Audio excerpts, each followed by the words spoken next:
It's not the world's job. It's not no one else's job but you to maintain your own peace and happiness. This is about emotional intelligence. This is about staying in your power. When I got nominated for a Grammy, it didn't even mean anything to me. That's how much I was not present. I didn't like that. I had to go through being disappointed, feeling betrayed. A lot of the time, we feel that life is dealing us this bad hand. If you look a little bit closer, you'll be able to appreciate those moments, because what is life without them? The power of music has allowed me to connect beyond time and space. Once you really start tapping into certain frequencies, you're able to vibrate higher. Now fans are coming up to me, telling me how my music has helped them. If I'm gonna do anything, it's like that's the effect that I want. And that's why it's important to know thyself, to get to know who you are so you know who you wanna be.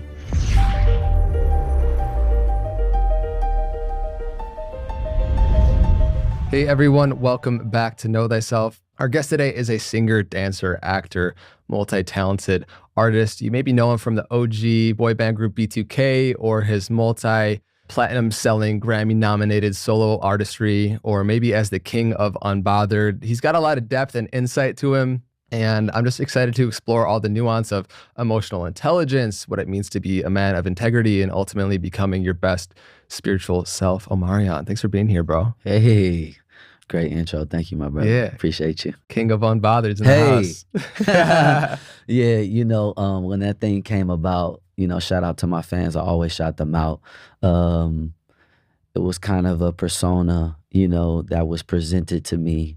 And when I started really diving in deep, it just, I fit into that, Sure. You know, that king of unbothered. Yeah. You know what does that saying? word mean to you? Because obviously words are just symbols, right? And they show an aspect of us or quality that we like to imbibe or embody. Yeah.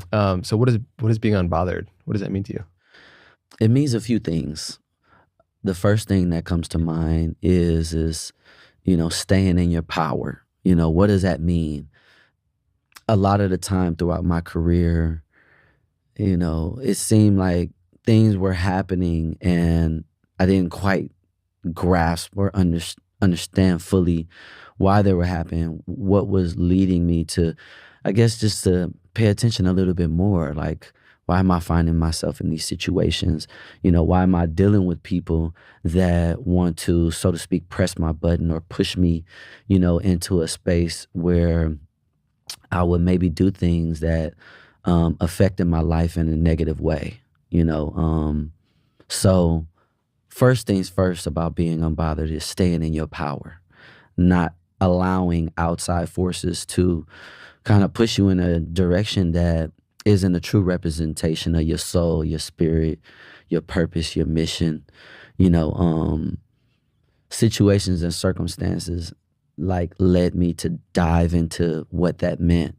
And like I was saying, you know, because of some of the situations that I was going through publicly, you know, being a child prodigy, starting so young and growing up in this game, you know, it's like two things that happen. You're kind of like, you know, a mirror for some people's experience, and then you're also a timeline. You know, you're a timeline to other people's memories, you know, and because I was entertaining so young, you know, I created a lot of memories with a lot of people, you know. So when this concept of being unbothered came up, and I was like, oh, this is about emotional intelligence. This is about staying in your power. This is about being unfazed in certain situations that might at that time seem really embarrassing, seem really like, why am I going through this? It's like that word, that concept, that idea, when I embodied it and took it on, it really made me feel like this is temporary. This is something that, you know, this is not, I'm not going to be worried about this in a couple of days. You know, it made me really shift my perspective and take ownership of everything that was coming into my space. And that was kind of like the overview. But being unbothered is staying in your power, exercising emotional intelligence, and realizing that you have the power. I love that, man. Yeah, I think sometimes maybe people would hear that word and think, it's a way to stay detached, aloof, Yeah, float above yeah, life's challenges. And I think that there can be a deep sense of involvement and just reclaiming your sovereignty and yeah, not letting other people have power over your internal state, yeah. being like self-sourced, Hmm. and that's a really powerful place to move from because then Yeah. you're a real creator of reality instead of just a Yes. creature of circumstance that happens around Mm. you. And so, I think I'm really curious to hear a little bit more of your background of what formed you going way back to even childhood before you even got into sharing your artistry with the world at such a young age, at like 13. Yeah. How was being raised by such a young mother? Like, how was that formative for you at that time? Also, being in a household where your father was incarcerated at the time, you didn't really Hmm. have that male role model to look up to and Yeah. look after. How do you, looking back, connecting the dots, how do you feel like that formed you to arriving at that place of being unbothered? Well, it definitely, shaped me in a way that, prepared me to arrive, to being unbothered. I have to, shout out my mom because, when you're a young mother and you have boys, it's a little bit different than, when you have girls. Yeah, and she had you at what, 16? Yeah, she had me at 16. So, I say me and my mom grew up together. My music tastes, the way that I deal with women was, directly, you know, um, a reflection of her and my auntie and my nana. I definitely salute, the women in my life who has helped me cultivate, my personality and my reality. They helped me shape that, you know what I'm saying? So I think that because my mom was so young, like I was able to feel the freedom of making my own choices. My mom trusted me. I was like definitely one of those kids. And at that time, we played outside. So, I was walking places. I was curious about life, and I never, felt like, you know, my mom never was worried, like that energy never stepped into my space. My mom always trusted me.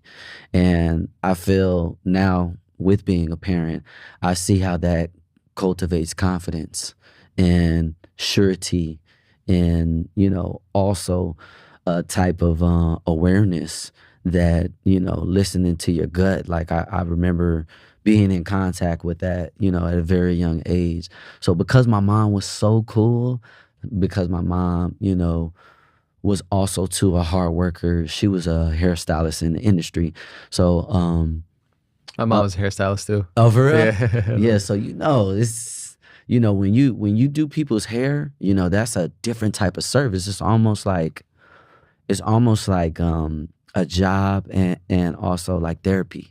You Yeah. know what I mean? Like the way you connect with people and you think about the hair follicles and how people are in your head and you know what I mean?